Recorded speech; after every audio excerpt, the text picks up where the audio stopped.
content remains, above all else, the most vital aspect of a video game. If the game mechanics and systems are the utensils, content would be the main course. Typically, in regards to consistently updating games, it just so happens to be the hardest thing to scope out. Incorporating systems like the game's combat, skill tree, or equipment spread is for the most part a one-and-done venture. Unless the developers plan to revisit those mechanics later down the road, perhaps to include new features or revamp it, the systems will remain in place for the game in perpetuity. Makes sense after all, a single fork and knife can go through however many hundreds if not thousands of dishes before you have to get a new one.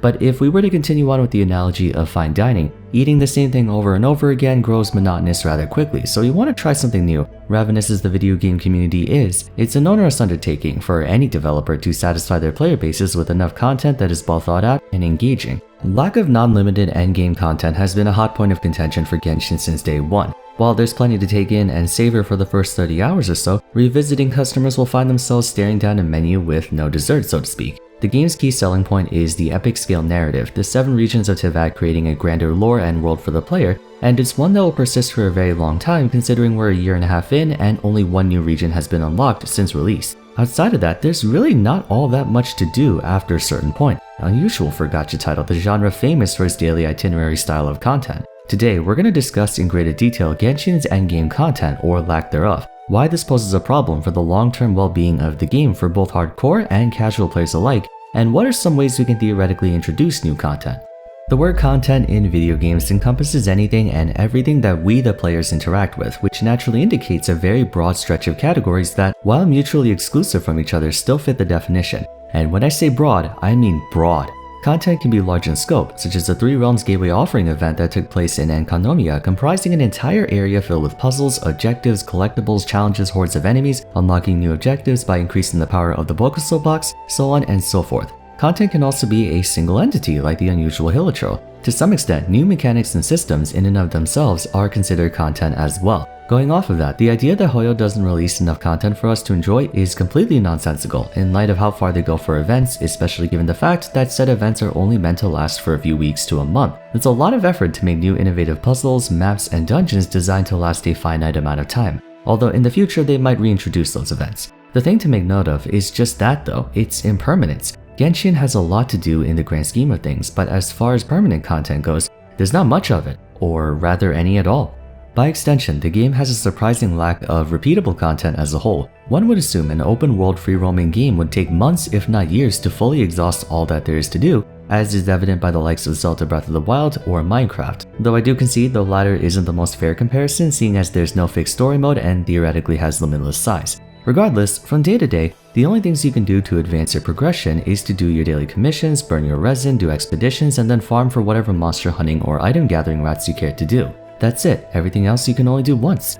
Even more pressing is the absence of content that serves to motivate players to do more than the bare minimum, something to work towards. Presently, the only semblance of challenge we experience is from Spiral Abyss, a gauntlet of rooms with high-level enemies that taxes your party's ability to dish out large amounts of damage quickly. Outside of that though, the difficulty scaling for this game is non-existent. You're able to complete the entirety of what Genshin has to offer with level 70 characters, level 70 weapons, and like level 5 talents, sometimes less. After a certain point, even Trounce domains, which house the strongest bosses in the game, get one-shotted. In other words, the satisfaction of player progression grinds to a screeching halt halfway through the game. And despite being out for a year and a half, there still isn't anything to incentivize progression, one of, if not the single most essential part to player retention. What is progression? Progression is an element of any video game that refers to momentum earned towards a goal. Said goal can either be put in place through the game itself or by the player's own desire. For example, in Pokemon, what is the goal set forth by the game? To beat the champion and become the best trainer in the region. Progress denotes anything that gets you closer to that goal, whether it's getting a gym badge, catching a new Pokemon, leveling up your party, what have you.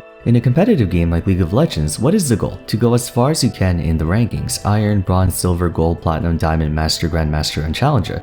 Progress in that game, once again, denotes anything that gets you closer to that goal. Learning a new champion, winning and losing games, gaining matchup experience, etc. Even losing can be considered progress, as while you tangibly lost progress, mentally and experientially you gain progress because you hopefully have learned something from that loss. In a game like Minecraft, the goal is whatever you set it to be. It could be to build a giant treehouse, in which case progress would come in the form of obtaining resources with that build. Without a goal, we as players won't see a reason to play that game. Even the most casual games meant for laid-back fun, such as Stardew Valley or Animal Crossing, have goals in mind. You're not just booting up the game and running around in circles. Progression is an aspect of games that is ideally supposed to last forever, and thus content has to be conducive to perpetuating that progression as much as humanly feasible. This applies in particular to RPGs, which is what Genshin is. Why do we play every day? Is it because we want to stare at how beautiful or handsome our characters are? Maybe for some of you, but that's not the majority. It's to make progress in whatever form that takes. But without a goal in mind, progress is meaningless. Why do you need to level up your Ganyu's elemental burst from level 8 to 9 and or 10 if you're already completing everything there is to clear with level 8? The answer is you don't.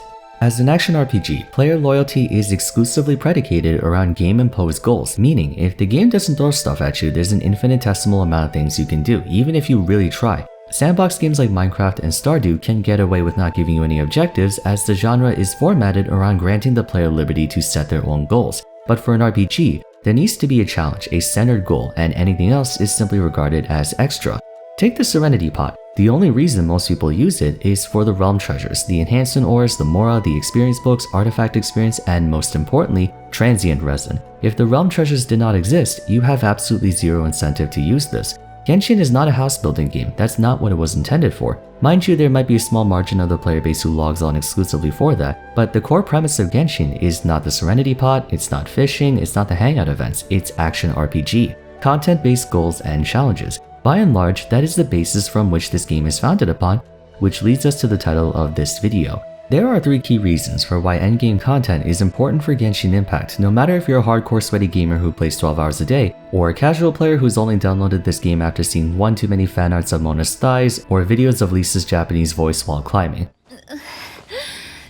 First, endgame content influences literally everything in the game. The easiest way to explain this is by going over events. You know, the content you think has nothing to do with the endgame and is merely a side activity. Regardless of what it entails, events often yield rewards and items that augment the player's lineup of characters. Mora, ascension materials, talent books, experience materials, ores, maybe a new weapon, and most importantly, the Crown of Insight, which is required to get talents from level 9 to level 10 and is unattainable in the normal game. You would only be compelled to participate in this event if rewards were in place, as a result of action RPGs being designed around a goal and progress-oriented mindset. Endgame content presents a challenge for the player which motivates them to do anything and everything there is to get them closer to that goal, even if it means doing that random fetch quest for 50,000 mora. If you're broke as hell from all the upgrading, every mora counts, but why give us all these materials if there's nothing to put them to the test? You need to have something in place for players to work towards because that motivates them to do everything that would get them closer to that goal. And we see this taking place all the time. Why did people do the Dragonspine event in 2020 and the fishing event in 2021?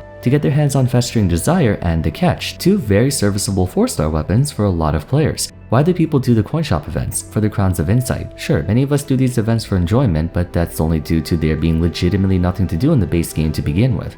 Endgame content such as a challenging boss or a dungeon, raid, or player rankings would further that incentive. Second, it promotes player creativity, resourcefulness, and innovation. Gacha games are extremely proficient at getting players to go bananas about optimization by introducing really difficult and challenging content such as raids, dungeons, or bosses, while at the same time restricting access to resources that would otherwise trivialize the difficulty of that content. So players have 2 options, either squeeze every bit of efficiency out of what they have to work with, or, bust out the old Benjamins. Now initially, that sounds like a very predatory way for players to be manipulated into spending money, and it is. But inadvertently, it presents a challenge in and of itself. Those who don't have the wherewithal to afford brute forcing their way through content, or those who simply decide it's not worth it, will have to think of more innovative solutions to overcome that obstacle. For instance, let's say there's a boss with very large attacks that do shield piercing damage, so face tanking them is out of the question. Who in the roster is well known for fast movement that doesn't drain your stamina? Sayu. There might be a boss that has different phases where they take increased damage by a specific weapon type like Catalyst. That's a great opportunity to work on, say, Yanfei or Klee if you haven't already. Currently, much of the reason why there's so little diversity in character usage is as a result of there being nothing that necessitates that diversity. Kokomi was widely considered one of the least popular 5-stars in the game during her maiden voyage because no one saw any reason to use her over the likes of Bennett or Zhongli. But as Spiral Abyss continued to evolve and more damage was introduced, it became clear Zhongli's shield and or Bennett's regeneration were no longer able to keep up with the rising damage. It just so happens that Kokomi has no shortage of healing, and her damage output with the clamp set sufficiently maintains her uptime. Despite her inability to crit, she was never a bad unit, she simply just wasn't necessary at the time of her debut. Endgame content is the best way to facilitate the necessity of using different units. Spiral Abyss is proof of that, we just need more. Third, it creates milestones of the game and subsequent moments of player satisfaction when they reach that milestone. I'm sure everyone felt amazing when they completed their first 36-star Spiral Abyss. I know I did. It felt like all the effort of leveling up my characters, getting decent artifacts and whatnot finally paid off. Now imagine if there were more of these. That would do wonders for player retention. If there was a monthly raid event or something that would give you, say, a global Stella Fortuna maybe. You bet your brother's Lego collection, people will be all over those events. At the moment, there's little to no semblance of milestones in the game because there's no endgame content with sufficient enough rewards. Even Spiral Abyss, it only gives you some gems and Mora, that's about it. We need milestones, they're hallmarks of keeping players logging in every day. Think about it, look back in any game you spend more than 100 hours on, chances are there were milestones, right? In competitive games, they have ranks, in RPG games, they have checkpoints, in platforming games, there are worlds. Milestones cement your progress in the game. The game itself acknowledges your progression. And if you remember at the beginning of the video games are progression.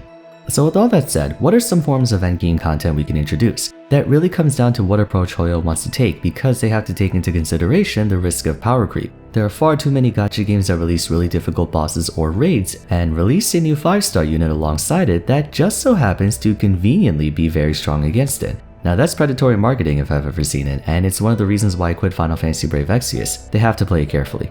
My suggestion is for them to create dungeons and bosses while keeping in mind what the average player currently has. For example, the boss concept I mentioned earlier involving Sayu. This poses a way to add viability for existing characters with more niche playstyles. Granted, endgame content doesn't have to be so outrageously difficult that you need level 90 characters, 10 out of 10 talents, and perfect artifacts. In fact, in my opinion, having that kind of content would be worse for the game than the absence of it.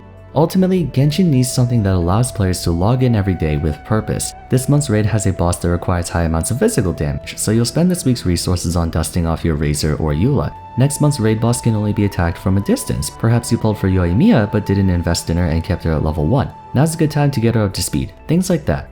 Anyways, I think that's going to be it for today. I really hope in the future we get to see some form of repeatable endgame content, as I personally think it hurts the game's longevity when players inevitably get bored.